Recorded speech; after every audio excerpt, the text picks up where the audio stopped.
गाईस तर ॲक्च्युली काय झालं आहे की जरा थोडासा बाहेर पावसामुळे आवाज थोडा क्लिअर ऐकू येत नाही आहे. तर आता आपण आलो आहेत विटाव्यामधील कृष्ण मंदिरामध्ये, कारण निमित्त आहे हे गोकुळाष्टमीचं.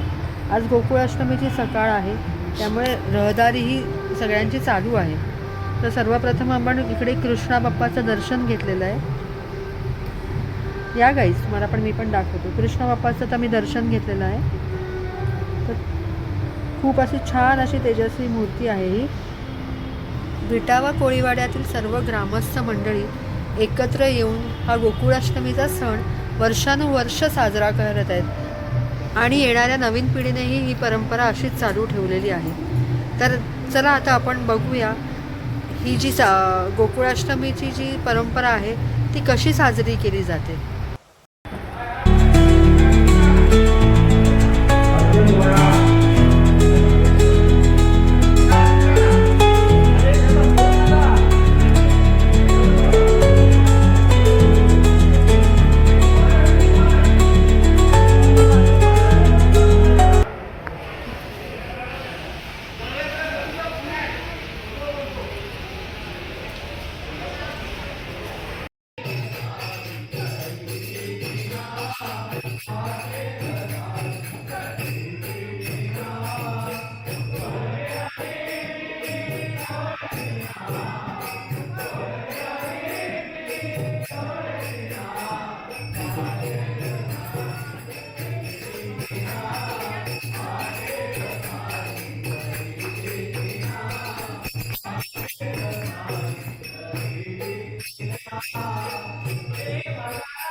हॅलो गाईज, तर आज आहे 16 ऑगस्ट 2025, म्हणजेच सगळ्यांचं आपलं फेवरेट असलेलं दहीहंडीचा उत्सव.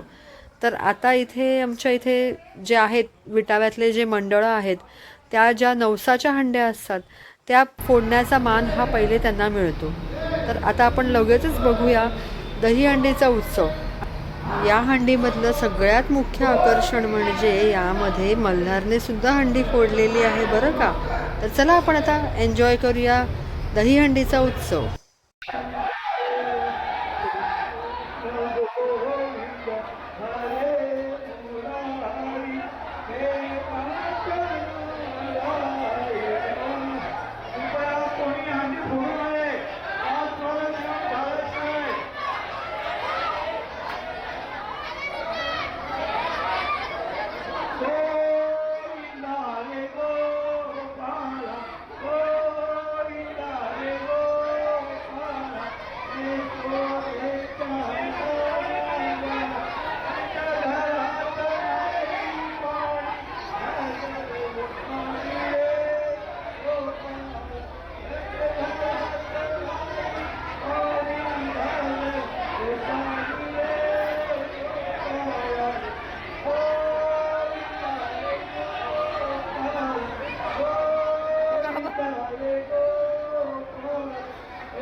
हा दहीहंडीचा सण मी खूप चांगला साजरा केला, पण तुम्ही कसा केला ते मला नक्की कमेंट बॉक्समध्ये सांगा.